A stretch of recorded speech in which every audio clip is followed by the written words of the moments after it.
Hey, my name's Larry. I'm going to be doing the video today because Jim is not feeling too good. He's got laryngitis. He told me everything I needed to say, and he wrote it down so I can relate it to you in the most professional manner possible. He told me to say that this is using time-honored techniques to understand modern markets. This video is for educational purposes only. It is not intended to be any form of investment advisor. I can draw lines on charts, but you have to draw your own conclusions from your own divergence and make investment decisions that are suitable for your financial situation. Jim is not a legal person. He is just a guy that draws lines on. Give me that microphone. Good. You go home. Folks, my voice came back. Thank goodness. God, that was getting weird. But basically what Larry had to say is true, that this video is for educational purposes only. It is not intended to be used as any form of investment advice. And I think he got that point across in his own way. Let's look at the S&P 500. Okay, first thing we're going to do is we're going to look at a daily chart, and I want to show you the market showed me more strength today than what I was counting on, I have to tell you. And I also will have to confess that I got spooked. Not spooked, but I sold my 3X S&P 500 funds before we got this high. But that's all right. I made money. I think I made about 7 or 8% on that trade, and that's not a problem at all. And I'm always try to exercise the discipline that after you make a little mistake like that, to not go chasing. I am still in my SOX L, and I'm also in a lot of other long positions, but I'm watching this very carefully. The first thing I want to show you is that orange line. You remember I told you that, let's put that,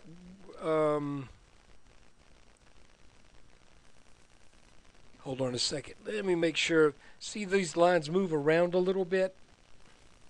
We'll make a long story short. The S&P ran straight up and just barely over this orange line. In so doing, it really did not make any kind of pattern that tells me that it necessarily wanted to respect that line. It got held up right around it just a hair, but then it just took off. It just said, to heck with this. So it continued on up. So what we need to do now is we simply need to watch and see if this channel continues to operate. We have not really had a good, solid back test. Let me make that a little darker so it's easier to see.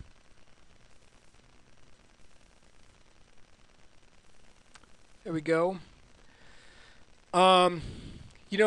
We kind of got over this blue line and tested it, and here's this purple line. We just kind of kept going up right through it. We took out the top line here of what, in retrospect, we may be looking at and saying was a bull flag of sorts.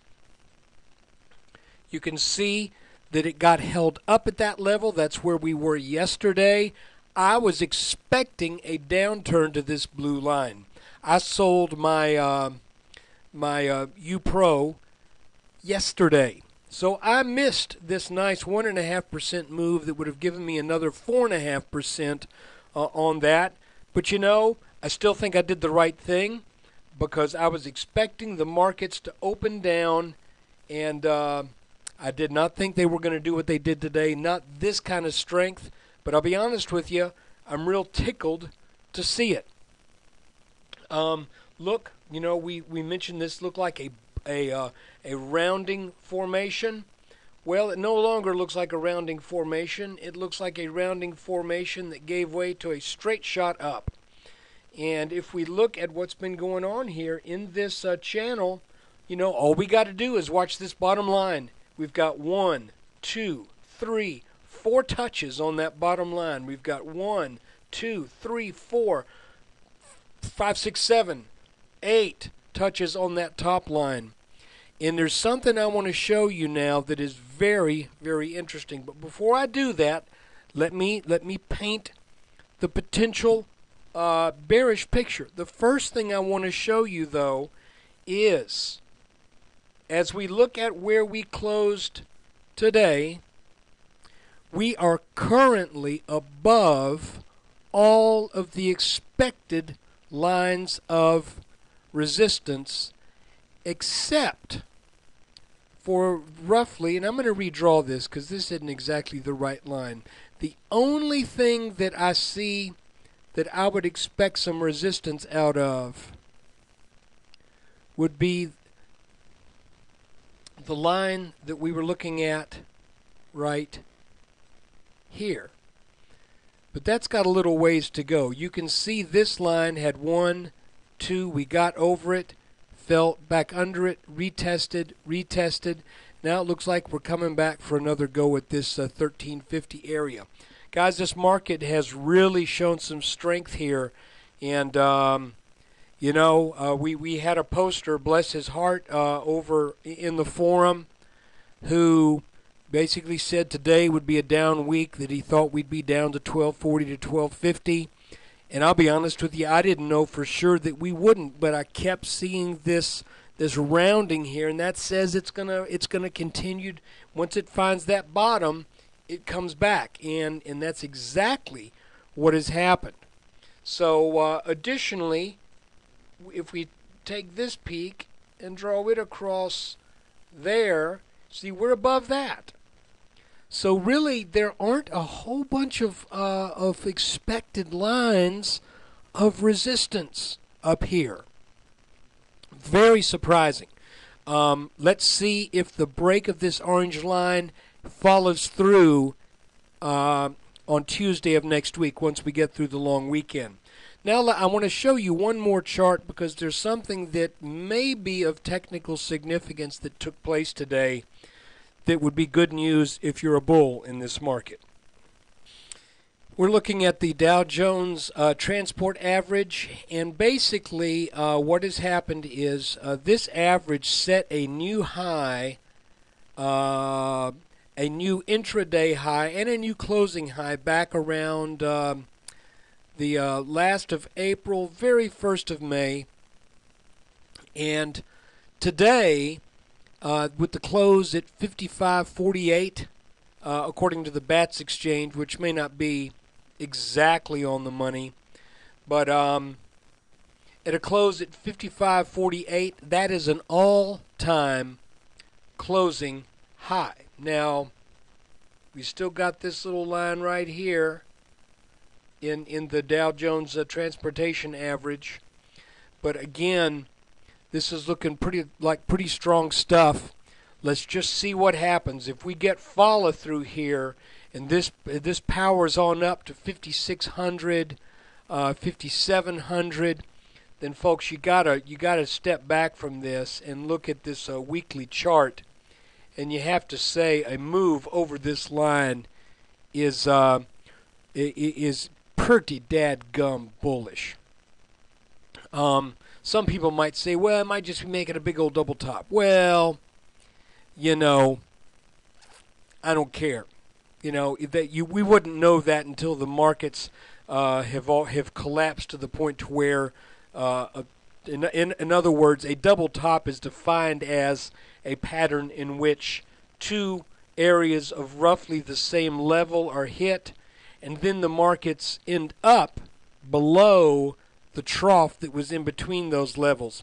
So if it's a double top, we wouldn't be able to actually define it as such until this index loses about 3,000 points. So, I'm thinking this looks like it wants to maybe take this out and just head on up, and start hitting some new highs. And again, let's look at a couple other things.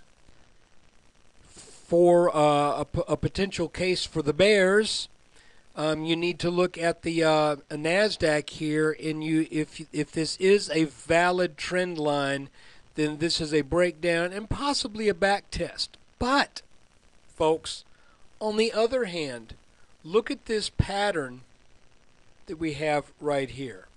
Does that look familiar? If we back out on a monthly chart,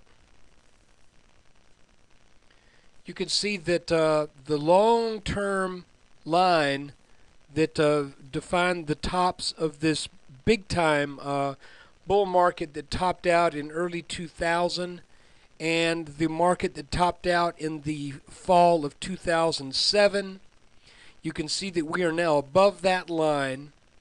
And folks, I don't want to say this is definitely going to happen, because you can't really say that at any point when you're talking about technical analysis.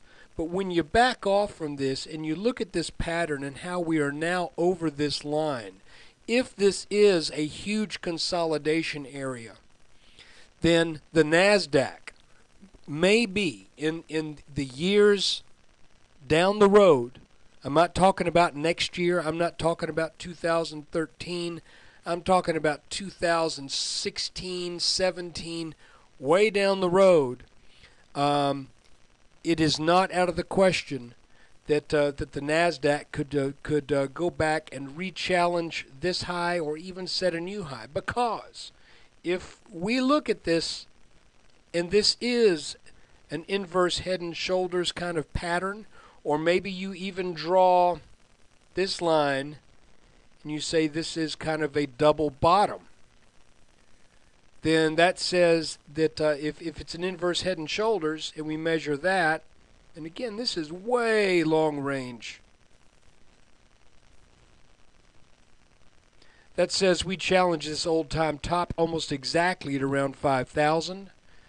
If this is a double bottom kind of guy got going here, and we get over that, then it says look forward to about 6,900. This is way, way in the future. We got to get over this line first, and that may be a tough, very tough thing to do, but let's see. And finally, let's look at the Dow Industrials. Here you can see the Dow Industrials look very strong. This is that descending, call it bull flag or whatever you want to. We just are way out of that pattern. We are over this green line right here. If this is an upsloping neckline that we define with this, the left shoulder, the head, and the right shoulder, then that would not be met until probably close to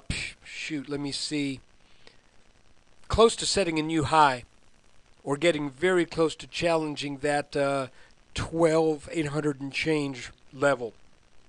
Finally, let's look at the. We looked at the transports, but I want to look at it a little differently. Let's go back to that chart real quick. I mentioned that that a lot of analysts feel that the Dow Transportation Average kind of serves as the leader, and that may very well be the case. As you can see here, the Dow Transportation, as I mentioned earlier, when we look at it in a little bit tighter time frame, it is very close to challenging that line. But in so doing, if it reaches, again, this is that neckline that in this case slopes pretty steeply up. If it meets that, then it will do so having made a new high. We got to watch things real carefully here, though. I don't want to get too exuberant. This week was certainly a very strong week, stronger than what I had anticipated. I thought we would be up, but I didn't think we'd be up with what is actually, I believe they say, the best week in the markets in a long, long time.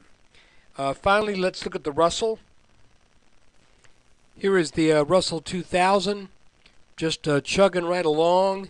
The all-time high on the Russell is right and I'm going to go intraday. Well, let's go intraday right here, right on that line. So that's right there. Let's look at it on an hourly chart. Where's my intraday high line? There it is.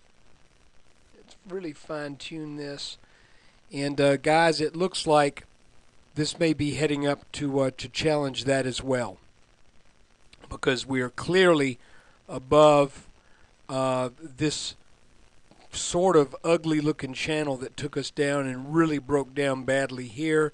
Let's just see what happens if we get up to about 848 or so. Let's see if this maybe pulls back to this line first and then makes a run up to challenge this high that was set back in late April, early May. So look, I appreciate you watching this video, and hold on, I feel kind of bad having run Larry off. I think I'm gonna go get him and have him do the close. Jim told me to tell you thanks for watching the video. He really likes doing these things, and I don't know, he spends too much time doing it. All he wants is every now and then somebody just do him a little favor, if you know what. Larry, hush. Stop that. Anyway, look, there'll be another video next week and another comedy show, too.